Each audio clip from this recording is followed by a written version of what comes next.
Good afternoon for all. We are pleased to greet you. This is Jorge Isaac Torres Manrique from Peru, Dean of Faculty of Law of the Winston University, Nigeria. First, for all, we would like to thank and the doctors P.V.H. Pandit and Nada Rakovic for the courtesy of allowing me to share some waves regarding to the pending interdisciplinary agenda of contemporary environmental law. First of all, I would like to thank very much to the International Internship University, IIU, for the courtesy of being able to share some points with in relation to pending interdisciplinary agenda of contemporary environmental law. International Internship University, IIU, is the leading virtual education system and global brand confederation, which is the most viable and trusted and worldwide and well reputed in delivering innovation or innovative programs globally. This is a trusted name for quality training programs, and it's committed to provide better and virtual education to all the young learners of the globe. IIU is metamorphosing the conventional education system, but cutting down the additional costs and provide access to more than 100 plus courses and internship to the e-learners across the globe with the help of its 100 plus global educators. In a short span of time, IIU has spread its wings in 195 countries and 6 continents under the strong leadership of its visionary founder, Mr. P.H. Pandit, sir. Now, we talk about the protection of the environmental of its utmost importance, given that the worsening of threats and new threats have made this clearer. In this use, we unravel and develop thoughts in various aspects. The challenge that must be taken up in order to guarantee a healthy environmental as well as the realization of the corresponding fundamental rights. The challenge of achieving a fully inclusive the environmental sustainable model of the developed forces as to take in deep look at developed styles in the light for the realities of the 21st century. First, we have consumer centrism. This is the serious to treat to the environmental.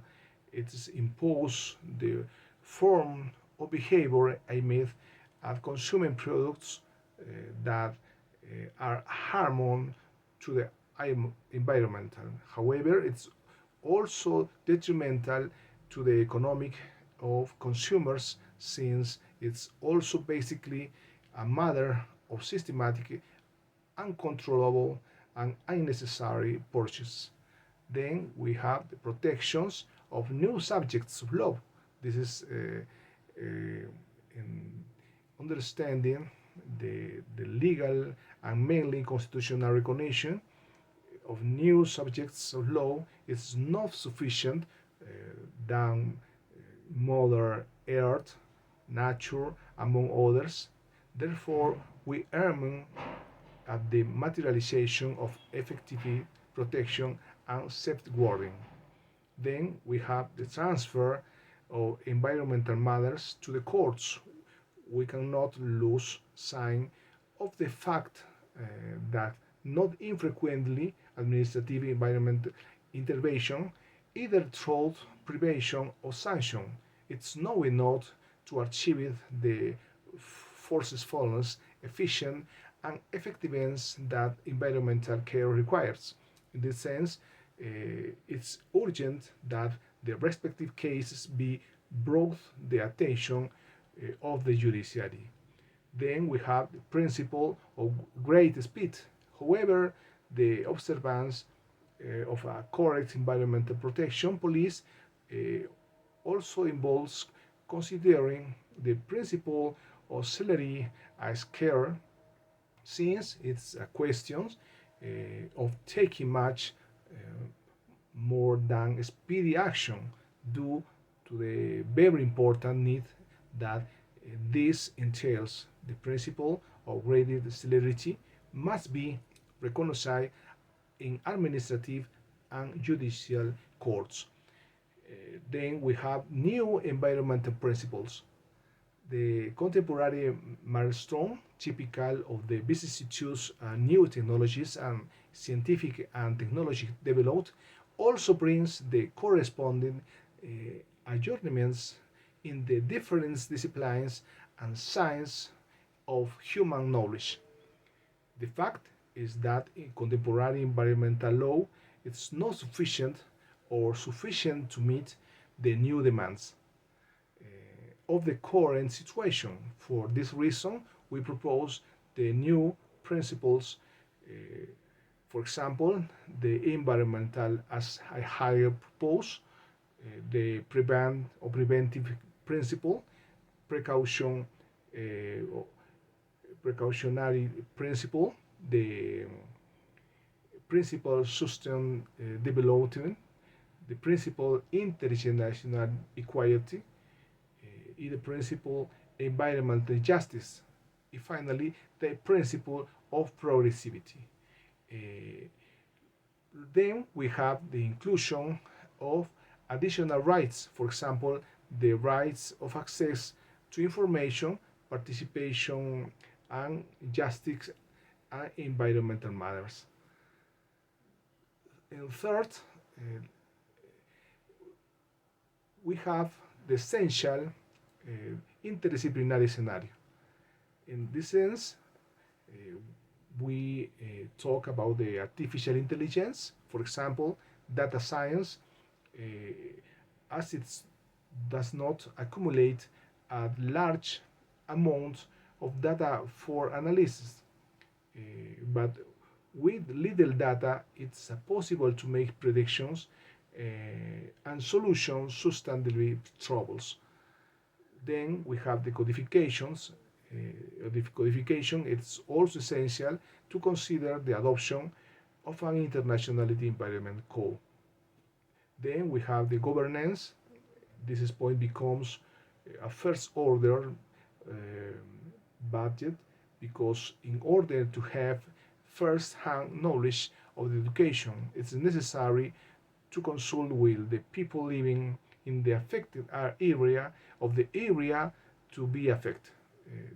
This will provide valuable information for understanding and addressing their specific environmental troubles. Then we have the better right, healthy environmental. This is insofar as the analysis and public police must be approached from the primacy of the aforementioned right above all other fundamental rights. Then we have the training and awareness rising. That is the implementation of the state police. I meant include a subject the importance that transcendence of environmental law in the different level of education. Environmental displaced persons, the displacement of people due to climate change, and the subsequent threat or violation of the human rights of the displaced population impose very important challenge for environmental law, the jurists. Environmental justice. To achieve environmental justice, a political system capable of offering full and effective democracy participation must be guaranteed. not only to ensure the benefits and rights to the parties, but also to decide to the process the costs and benefits of which will then be experienced and distributed. Then we have the interdisciplinarity in this item. Uh, we consider that environmental use should not be seen solely from the world of law. This is because it does not original or culminate in legal qualities. Then we have the interinstitutionality. The vision of the state in the private sector is also transcendental.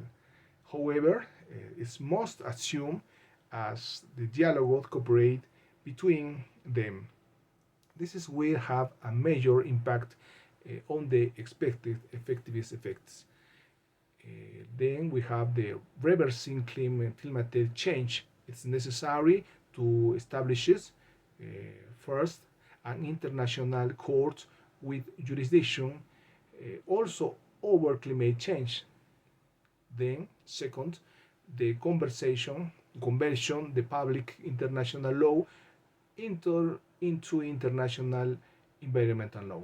And third time, the introduction of the institutions that we have uh, that have not yet been considered or that imply that in consecration of new better universal environmental principles. Then we have the hardus pollution polluting wastes. Then we have the forests lost in the Amazon.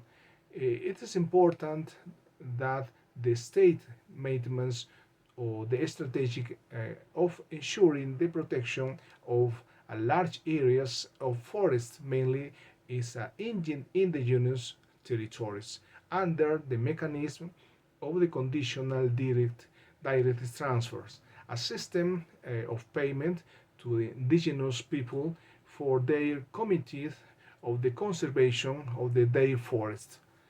There are two problems of deforestation: illegal logging and land use change to converting forest into farmland. Uh, a conversation that is often also surrounded by illegal. Then we have the artisanal mining, then the urgent ratification, the Escazú Agreement, a regional trade promoting access to information, public participation, and environmental justice in Latin America and the Caribbean. The document includes an article dedicated to human rights defenders in the environmental matters. Finally, the marine conservation. Finally, conclude the remarks the legal recognition of the environmental principles mentioned about preferable in the corresponding code, as in some cases its jurisprudential recognition it's not sufficient. It's very urgent and also entails objective, concrete, and timeless actions both at administrative and judicial level. And this is because there would be no point in their materialization with in practices they simple do not turn out to be applied. Consequently, we consider that more than a legislative modification of the aggravation of penalties for crimes against the environment, it's necessary to recognize new environmental legal principles, such as, for example, those developed in the present document. Also, it also merits the training and awareness raising of the actors involvement in the administration of environmental justice. Thanks for your attention.